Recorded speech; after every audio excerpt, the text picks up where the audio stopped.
जय संतोषी माता की।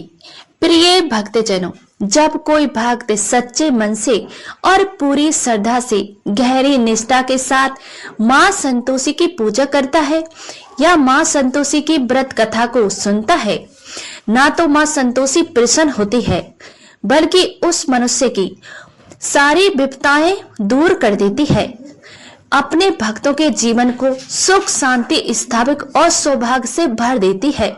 सच कहे तो माँ की कृपा हो जाए तो जिंदगी की हर उलझन अपने आप सुलझने लगती है। ये व्रत कथा किन किन के लिए खास तौर पर वरदान साबित होती है, जिनके जीवन में हमेशा पैसों की तंगी बनी रहती है या फिर पैसा आता है तो वह टिकता नहीं है बल्कि कभी रुकता ही नहीं है। जैसे मुट्ठी में रेत, जिनके घर में हर दिन कोई ना कोई टेंशन, कलश या बेचैनी बनी रहती है, और हाँ, जिनकी मेहनत तो बहुत होती है पर किस्मत साथ नहीं देती। ऐसे में अगर भक्त मन से माँ को याद करे, सच्ची भावना से कथा को सुने, तो माँ संतोषी उनकी जरूर अपनी कृपा बरसाती है। कहते हैं ना कि माँ से जो मांगा जाए वह सच्चे दिल से, वह खाली हाथ नहीं लौटता है। प्रिय भक्तजनों, कथा को अंत तक अवश्य सुने, क्योंकि कौन जाने ये शुक्रवार व्रत की कथा आपके जीवन की दशा और दिशा दोनों बदल दे। और हाँ साथियों, वीडियो में अंत में माँ संतोषी की महत्वपूर्ण दिव्य वाणी दिया गया है। कृपया उसे सुनना आपके आत्म उद्धार के लिए अत्यंत आवश्यक है। माँ संतोषी की कृपा प्राप्त करने के लिए कमेंट में जय माँ संतोषी अवश्य लिखें। अब प्रारंभ करते हैं। माँ संतोषी की यह दिव्य कथा बहुत समय पहले की बात है। एक घना वन था जहाँ हर वृक्ष माता संतोषी की कृपा से फलता फूलता था। मानो संतोषी उस वन की आत्मा थी। उस वन में पाप का कोई स्थान ही नहीं था, अधर्म की कोई छाया ही नहीं थी। हर प्राणी चाहे तो छोटा हो या बड़ा हो, प्रेम और सद्भाव से रहता था। उस वन की मिट्टी में एक वही पवित्रता थी जो हर बीज को अंकुरित होने से और फलने फूलने के मदद करती थी। एक 16 वर्ष का लड़का माधव तीर्थ यात्रा पर जाते समय दुर्वास से उस जंगल रास्ता में भटक जाता है। वह एक सरल और दयालु हृदय का था, बालक था जिसके मन में किसी के प्रति कोई भी द्वेष नहीं था, लेकिन विधाता को तो कुछ और ही मंजूर था। माधव भूखा प्यासा भटक रहा था, उसका शरीर कमजोर हो रहा था और आशा की किरणें धुंधली पड़ रही थी। हे भगवान, मेरी रक्षा करो, वह चिल्लाता। उसकी आवाज जंगल की शांति में गूंज उठी और उसे कोई उत्तर नहीं मिला। तभी उसने एक घायल बंदर को देखा जो दर्द से करहा रहा था। माधव ने बिना किसी हिचकिचाए के अपनी थकान और भूख को भूलकर उस बंदर की मदद करने का फैसला किया। उसने अपने बस से एक मिट्टी फाड़ी और बंदर के घाव पर बांध दी। उसने उसे पानी पिलाया और अपने प्यास को थोड़े से फल थे उसने खाने को दिए। बंदर, जिसका नाम बिंदु था, माधव की दयालुता से बहुत ही प्रभावित हुआ। बिंदु ने माधव से कहा, तुमने मेरी जान बचाई है, अब मैं तुम्हारा मित्र हूँ और मैं तुम्हारी रक्षा करूंगा। और इस प्रकार से एक अनोखी दोस्ती की शुरुआत हुई। बिंदु माधव का मार्गदर्शक बना और उसे जंगल में सुरक्षित रास्ते से ले गया और दोनों मिलकर जीव जंतुओं की सहायता करते और वे घायल पक्षियों को ठीक करते, खोए हुए जानवरों को अनेक घर पहुंचाते और हर जरूरतमंद की बाड़ी की मदद करते। एक दिन घूमते घूमते वह एक पुराने वट वृक्ष के पास पहुंचे। बिंदु ने माधव को बताया कि इस वृक्ष की जड़ में माता संतोषी की एक मूर्ति है। माधव ने उस जगह की खुदाई की और सचमुच में उसे वहां माता संतोषी की एक सुंदर मूर्ति मिली। माधव का हृदय श्रद्धा से भर गया और उसी क्षण हर शुक्रवार व्रत करने का निर्णय लिया। हर शुक्रवार माधव सुबह जल्दी उठता और स्नान करता, माता संतोषी की मूर्ति की पूजा करता।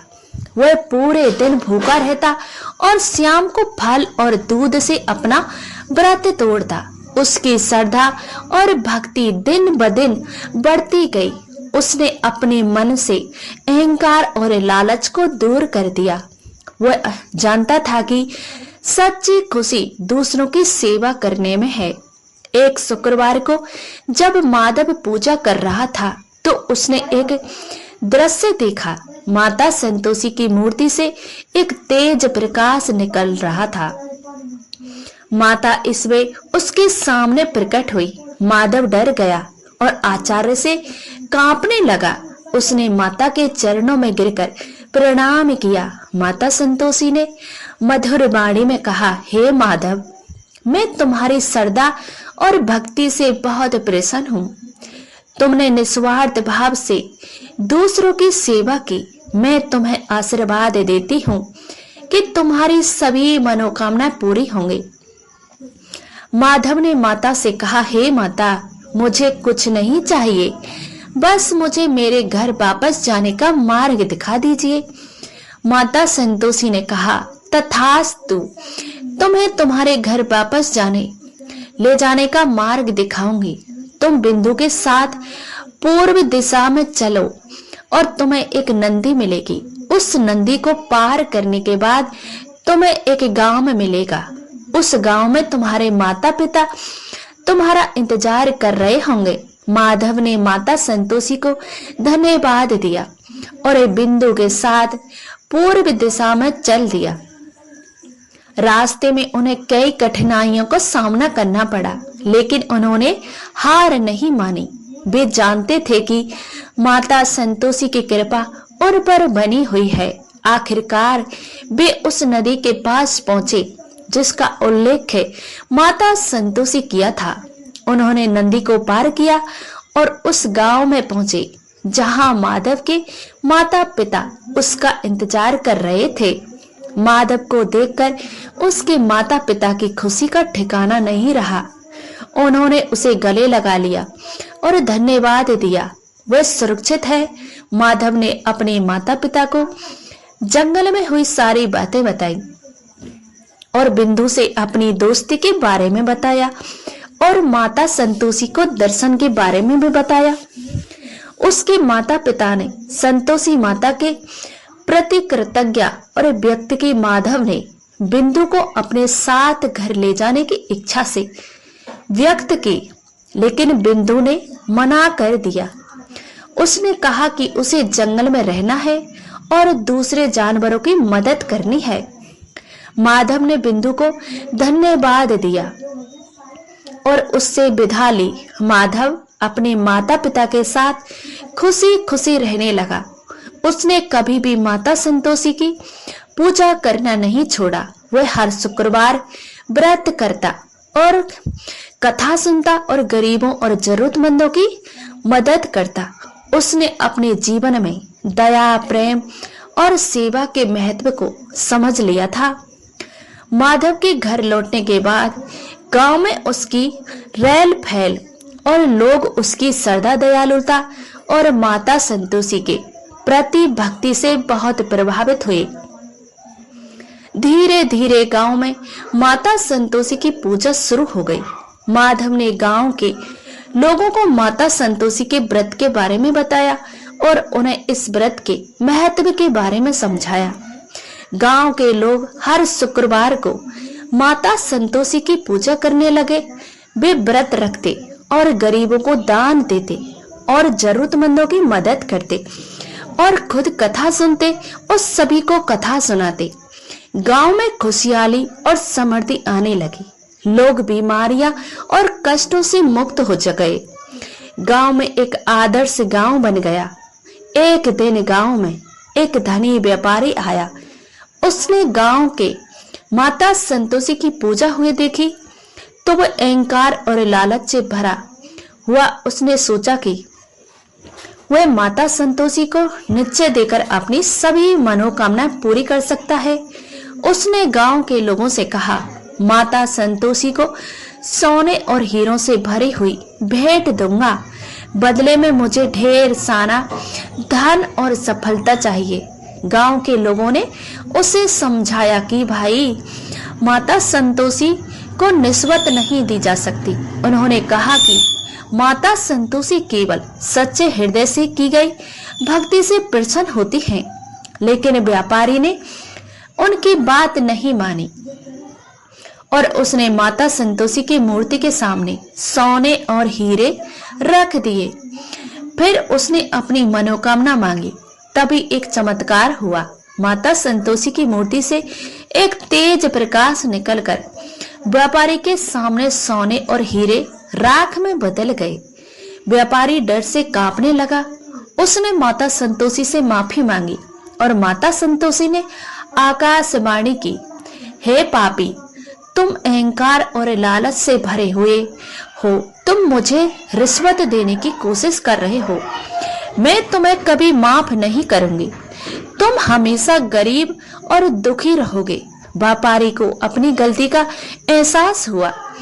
उसने अपने अहंकार और लालच को त्याग दिया। उसने गरीबों को दान देना शुरू कर दिया और जरूरतमंदों की मदद करने लगा। धीरे धीरे उसके जीवन में खुशहाली आने लगी। इस घटना के बाद गांव के लोगों को माता संतोषी के प्रति विश्वास और भी मजबूत हो गया। वे जानते थे कि माता संतोषी हमेशा सत्य और धर्म का साथ देती है। माधव ने अपना पूरा जीवन माता संतोषी की सेवा में समर्पण कर दिया। उसने गांव-गांव जाकर लोगों को माता संतोषी के व्रत के बारे में बताया और कथा के बारे में बताया। उन्हें दया, प्रेम और सेवा का मार्ग दिखाया। उसकी मृत्यु बाद उसे एक संत के रूप में पूजा जाने लगा। आज भी माता संतोषी की पूजा पूरे भारत में की जाती है। लोग हर शुक्रवार व्रत रखते हैं और माता संतोषी से अपनी मनोकामना पूरी करने की प्रार्थना करते हैं। माता संतोषी हमेशा अपने भक्तों की रक्षा करती है और उन्हें खुशहाल जीवन जीने का आशीर्वाद देती है। ये कथा हमें सिखाती है कि जीवन में दया, प्रेम और निस्वार्थ सेवा का महत्व कितना अधिक है। ये हमें ये भी याद दिलाती है कि सच्ची भक्ति और श्रद्धा से हम किसी भी मुश्किल को पार कर सकते हैं और माता संतोषी की कृपा प्राप्त कर सकते हैं। अंत में ये हमें अहंकार और लालच से दूर रहने और एक सरल और ईमानदार जीवन जीने की प्रेरणा देती है। साथियों, इस वीडियो में मां संतोषी की पावन व्रत कथा यहीं पर समाप्त होती है। समापन पर रुको, बस कथा खत्म हुई है, दिव्य वाणी नहीं। अब आइए मां, प्रिय भक्तों, आइए अब सुनते हैं मां संतोषी की दिव्य वाणी। सुने माधव की कथा के माध्यम से मानवता को संबोधित एक दिव्य संवाद, जहां करुणा, चेतावनी और आशा से भरी एक पुकार है। अब मैं आत्मा हूँ, हे मानव, सुन, बहुत कुछ कहना बाकी है। तू जो आज मशीनों के पीछे भाग रहा है, तू जो आज दौलत के पीछे अंधा हो गया है, क्या तुझे याद है तू आत्मा है? ये शरीर, ये भूख, ये लालच सब नस्वान है। जो आश्वास है वो तेरे अंदर, तेरा सत्य, तेरी आत्मा। इस कथा की शुरुआत में एक जंगल से होती है, लेकिन एक जंगल सिर्फ वृक्षों और जीवों का घर नहीं था। ये एक प्रतीक था, संतोषी माता का प्रतीक, शांति का प्रतीक। उस जंगल की मिट्टी में जो दिव्यता की थी, वो आज के मानव के हृदय से लुप्त हो गई है। हे मानव, तू क्यों भूल गया? तेरे भीतर भी वही दिव्य वाणी, वही शक्ति है। तू क्यों अब छल कपट, लालच और अहंकार में डूबा जा रहा है? तेरे भीतर का माधव सो रहा है और बिंदु जैसे निस्वान मित्रों की कमी हो गई है। किसी एक समय 16 वर्ष का बालक माधव उस पवित्र वन में भटक गया। भूखा था, प्यासा था और टूटा हुआ था, फिर भी उसने हार नहीं मानी। उसने देखा एक घायल बंदर करहारा हुआ, और क्या किया उसने? इस स्वार्थ नहीं देखा और कोई भय नहीं था, बस एक करुणा की लहर उठी और माधव ने अपने वस्त्र से पट्टी बनाई, उसने पानी पिलाया, एक फल खिलाया। तू कर सकता है क्या ऐसा? पूछ अपने आप से। क्या आज अगर तुमसे कोई भी जरूरतमंद मिले तो उसे अपना अंतिम निवाला देगा, या फिर देखेगा उसकी जाति या उसका धर्म, उसका स्तर, और तब तोल कर निर्णय लेगा?